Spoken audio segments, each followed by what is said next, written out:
اور ایک بات یہ بھی سچ ہے کہ اگر سچے علماء کرام کے ذریعے عوام تک قرآن پاک کا علم اور حضور پاک صلی اللہ علیہ وسلم کا عمل نہ پہنچا ہوتا تو ان جیسے فرقہ پرست مولویوں نے عوام سے، لوگوں سے پتھروں کو سجدہ کروانے کے بعد بھی یہی کہنا تھا کہ یہ شرک نہیں ہے۔ عام انسان کو، عام مسلمان کو درباروں پر اور عرس پر ہونے والے تمام برے کام، تمام برائیاں نظر آ رہی ہوتی ہیں، لیکن آج تک کسی بھی عام انسان کو یا عام مسلمان کو درباروں پر شرک ہوتا ہوا نظر نہیں آیا۔ رب اشرح لی صدری ویسر لی امری واحلل عقدۃ من لسانی یفقہوا قولی، اللہم صلی علی محمد وعلی آل محمد۔ اکثر ہی لوگ ہم سے یہ سوال کرتے ہیں کہ شرک کیا ہوتا ہے، اور وہ کہتے ہیں کہ درباروں پر کون سا شرک ہوتا ہے؟ ایک کلمہ گو مسلمان مشرک کیسے ہو سکتا ہے؟ عام انسان کو، عام مسلمان کو درباروں پر اور عرس پر ہونے والے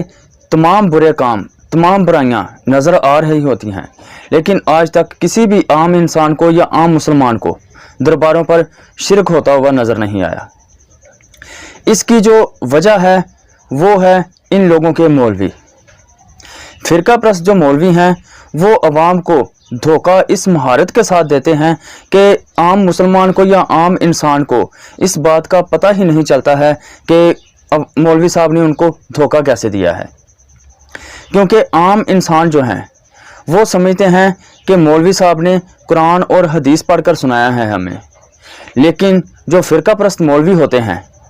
وہ پڑھتے تو قرآن ہی ہے، لیکن اس کا جو مفہوم ہے وہ یا تو اپنے فرقے کے مطابق بیان کر دیتے ہیں یا پھر اس کا جو مفہوم ہے وہ کسی مردے کے اوپر فٹ کر دیتے ہیں۔ اس لیے جو فرقہ پرست مولوی ہیں وہ اس مہارت کے ساتھ عام عوام کو دھوکہ دیتے ہیں کہ عام عوام کو پتہ ہی نہیں چلتا، ایک سادہ مسلمان کو پتہ ہی نہیں چلتا کہ مولوی صاحب نے ان کو دھوکہ کہاں دیا ہے۔ عام عوام یا عام مسلمان جو ہے وہ یہ سوچ رہا ہوتا ہے کہ میں مولوی صاحب کے منہ سے قرآن اور حدیث سن کر آیا ہوں، جبکہ مولوی صاحب نے انہیں ایک دھوکہ سنایا ہوتا ہے۔ جیسے کہ اس 2 منٹ کے کلپ میں مولوی صاحب نے عوام کو اس مہارت کے ساتھ دھوکہ دیا ہے کہ لوگوں کو احادیث کی روشنی میں یہ چیز ثابت بھی کر دی ہے کہ درباروں پر جو ہونے والے سجدے ہیں وہ حرام ہیں، اور ساتھ ہی ساتھ اپنے فرقے کی عوام کو محفوظ بھی کر لیا ہے، اور عام مسلمان کو یہ دھوکہ بھی دے دیا ہے کہ جو قبروں پر سجدے ہو رہے ہیں وہ حرام ہے، وہ شرک نہیں ہے۔ اور اس کے ساتھ ہی مولوی صاحب نے ایک مہارت اور دکھائی ہے، اور وہ یہ کہ جو لوگ عقل اور شعور رکھتے ہیں، جو علم اور عقل کا استعمال کرتے ہیں، ان لوگوں کو بھی لاجواب کرنے کی کوشش کی ہے۔ ساتھ ہی یہ سوال کر دیا ہے کہ تمہیں کیا پتا ہو شرک کیا ہوتا ہے؟ نہیں جی، قبر پہ نہ جائیں، مزار پہ نہ جائیں، کیونکہ وہاں شرک ہوتا ہے۔ کہاں سے شرک ہوتا ہے؟ کس مزار پر آپ نے شرک دیکھا؟ آپ جانتے ہیں شرک کسے کہتے ہیں؟ آپ ایک مسلمان کو مشرک قرار دے رہے ہیں۔ رسول اللہ صلی اللہ علیہ وسلم تو یہ فرمائے میری امت سے مجھے شرک اب خوف نہیں، اور آپ لوگوں کو مشرک قرار دے رہے ہیں، ان کو شرک قرار دے رہے ہیں۔ نہیں جی، ہم نے کسی کو دیکھ لیا تھا کہ وہ اس نے سجدہ کیا تھا، ہم نے تو آج تک ایسا بندہ نہیں دیکھا کہ جو مدار پر سجدہ کر رہا ہوں، ہم نے تو آج تک ایسا بندہ نہیں دیکھا کہ جو مدار پر سجدہ کر رہا ہوں، ہم نے تو آج تک ایسا بندہ نہیں دیکھا کہ جو مدار پر سجدہ کر رہا ہوں۔ اگر کوئی اپنے جہالت کے پیش نظر اگر سجدہ بھی کر رہا ہو تو آپ کسی کو اس عمل پر کیسے مشرک قرار دے سکتے ہیں جب تک آپ اس کے دل کی نیت پر واقف ہی نہیں؟ یہ یاد رکھیں، سجدہ اس کی 2 قسمیں ہیں، سجدہ عبادت اور ایک ہے سجدہ تحیت یعنی تعظیم سجدہ۔ لیکن سجدہ تعظیم اس زمانے میں ہوا، یہ سجدہ تحیت تھا، تعظیمی سجدہ تھا۔ رسول اللہ صلی اللہ علیہ وسلم سے جب صحابہ نے پوچھا یا رسول اللہ صلی اللہ تعالیٰ علیہ وسلم کیا ہم آپ کو سجدہ کریں، آپ ہمیں اجازت دیں، تو آپ صلی اللہ علیہ وسلم نے منع فرمایا کہ لیکن میں کسی کے لیے یہ روا نہیں رکھتا۔ اور شریعت محمدیہ میں سجدہ تحیت، سجدہ تعظیمی، یہ بھی منع کر دیا گیا، حرام قرار دے دیا، لیکن اس کا حکم حرام ہے، یہ کفر نہیں ہے، یہ شرک نہیں ہے، لیکن اس کا حکم حرام ہے، یہ کفر نہیں ہے، یہ شرک نہیں ہے، لیکن اس کا حکم حرام ہے، یہ کفر نہیں ہے، یہ شرک نہیں۔ تو مولوی صاحب ہم آپ کو بتاتے ہیں کہ شرک کیا ہوتا ہے۔ دنیا کا ہر مسلمان ہر نماز میں، ہر رکعت میں اللہ تعالیٰ سے یہ وعدہ کرتا ہے کہ اے اللہ ہم عبادت بھی تیری ہی کرتے ہیں اور